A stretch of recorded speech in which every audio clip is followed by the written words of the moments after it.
Hello everyone. I hope कि आप लोग एकदम मस्त होंगे और स्वस्थ होंगे। कुछ दिनों से क्लासेस नहीं चल पाई, कुछ मतलब कि घर पे कुछ फंक्शन थे और प्लस मेरा एग्ज़ाम भी था, तो that's why I can not give the classes of this. So आज जैसे कि मैंने पिछले बार में चैप्टर 3 का इतिहास के निर्माण का और उसके स्रोत का अध्ययन कराया था, जिसका पहला इंपॉर्टेंस पॉइंट्स मैंने सबसे ज़्यादा दे दिया था भौतिक अवशेष का। और वहाँ पे मैंने लास्ट की वीडियो में आपको बोली थी कि इसके बाद मैं सिक्के का कुछ आपको एक्सप्लेनेशन करूँगी। तो जैसा कि यहाँ पे सिक्के के बारे में मैं आपको बताने जा रही हूँ। सिक्के का अर्थ मतलब जो पुराने प्राचीन इतिहास में जो सिक्के चलते थे उस समय में, तो उनके बारे में है। तो जैसे कि सिक्के जो हैं वो महाजन पदों में मिलते थे, महाजन पदों के चिन्हों में मिलते थे। तो जैसे कि हड़प्पा सभ्यता में मोहरे मिले हैं, उसे हम सिक्के नहीं कहते हैं, ठीक है, उसे हम सिक्के नहीं कहते हैं। जो वो सिल्स होते हैं, जिसको हम सिल्स के नाम से कहते हैं। हड़प्पा सभ्यता के समय में सिक्के को ना करके उसे सिल्स कहते हैं। और वे विनिमय के रूप में यूज़ होते होंगे, जो मतलब कि एक जगह से दूसरी जगह पे पहुंचाया जा सकता है और लिया जा सकता है। जैसे कि बड़े बड़े महाजनपदों के उदय का कारण कृषि व्यापन का विकास माना जाता है और उसमें सिक्कों ने महत्वपूर्ण भूमिका निभाई थी। हम यहाँ पे सिक्के के पहले पॉइंट्स को देखते हैं और इसको ध्यान से देखिएगा, क्योंकि ये सबसे इम्पॉर्टेंट होते हैं एग्ज़ाम के लिए। तो फर्स्ट पॉइंट में ये दिया हुआ है कि भारत की प्राचीनतम सिक्कों, जैसे कि इसमें दिया क्या है, ध्यान से इसको देखिएगा।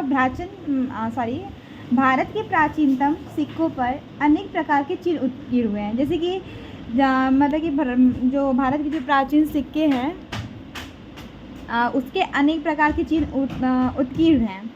जैसे कि उसके अध्ययन को जो अनेक चिन्ह जो उत्कीर्ण किए गए हैं, उसके अध्ययन को मुद्रा शास्त्र, जिसको न्यूमिमेस्टिक कहते हैं। आपको हमेशा एग्ज़ाम में इसी नाम से जाना जाएगा, न्यूमिमेस्टिक। तो मतलब एग्ज़ाम में जब भी क्वेश्चन पूछा जाएगा तो न्यूमिमेस्टिक के नाम से ही जाना जाएगा, तो इसका आप ज़रा ध्यान दीजिएगा। और यहाँ पे दिया है सिक्के आहत सिक्के कहलाते हैं। जो सिक्के आहत होते हैं, जो सिक्के आहत के नाम से जाना जाते हैं, उसको सिक्के कहते हैं। जो आर्य शर्मा जी कहते हैं कि आर्य शर्मा जी के कहने का अर्थ है कि महाजनपद में शुरू हुए थे। आहत सिक्के जो थे वो महाजनपद में शुरू हुए थे। इन पर जो चिन्ह बने हैं उनका ठीक अर्थ ज्ञात ही होता है। जो मतलब कि पंच मार्क कॉइन जो होते हैं, आहत सिक्के को इंग्लिश में कहते हैं पंच मार्क कॉइन, जिसे हम ठीक ठाक ज्ञात नहीं कर सकते हैं। भारत पर बैक्ट्रिया के हिंदू यूनानी शासकों ने अधिकार कर लिया। जब बैक्ट्रिया के हिंदू यूनानी मतलब कि इंडो ग्रीक जब शासक आए, तो वो भारत पर अधिकार कर लिया और सिक्का लेखों वाले अपने सिक्के चलाए। तो भारतीय शासक भी सिक्का लेखों वाले अपने सिक्के चलाए, तो भारतीय शासक भी सिक्का लेख वाले सिक्के चलाने लगे।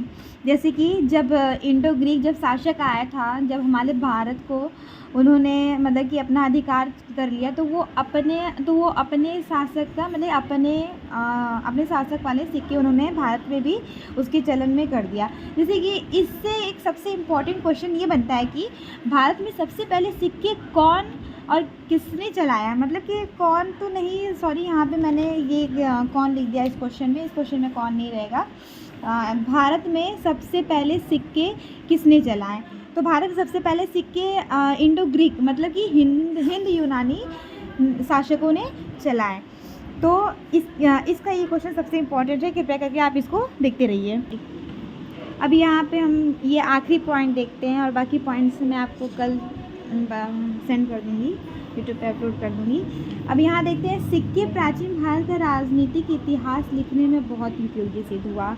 जो सिक्के प्राचीन भारत का जो राजनीतिक इतिहास है उसमें बहुत ही ज़्यादा उपयोगी सिद्ध हुआ, जिसके द्वारा सिक्के आए। जैसे कि हम ले लेते हैं सिक्के पे जो मुहर लगे रहते हैं, जैसे कि अशोक चिन्ह रहते हैं और उस पर कई ऐसे चिन्ह बने रहते हैं, जिसके द्वारा हम पता लगा सकते हैं कि मतलब किस सरकार का है, मतलब कि क्या मतलब किस सरकार का है और किस इंडियन का है, मतलब कि इसे नॉर्मली ले लीजिए, इसको ऐसे कहता है। तो जैसा कि मैं आपको बताई ये लास्ट पॉइंट्स थे, और बाकी सारे पॉइंट्स मैं आपको कल वीडियो में अपलोड कर दूँगी। तो आज थोड़ा सा वीडियो अपलोड करने में लेट हो गया था, तो इसके लिए मैं आप लोगों से बहुत मतलब कि माफ़ी चाहती हूँ। I am really very sorry. So that's Y कल मैं आपको वीडियो अपलोड कर दूँगी, इसके पूरे टर्म्स पूरे कंप्लीट हो जाएंगे, और कोशिश रहेगी कल मैं आपको इसके अभिलेख भी सेंड कर दूँगी, जो इसका जो तीसरा पार्ट है। जैसे कि पहले तो हम भौतिक अवशेष पहला पार्ट तो कंप्लीट हो गया था, ये आप लोग मेरे इसके पहले वीडियो में देख लीजिएगा।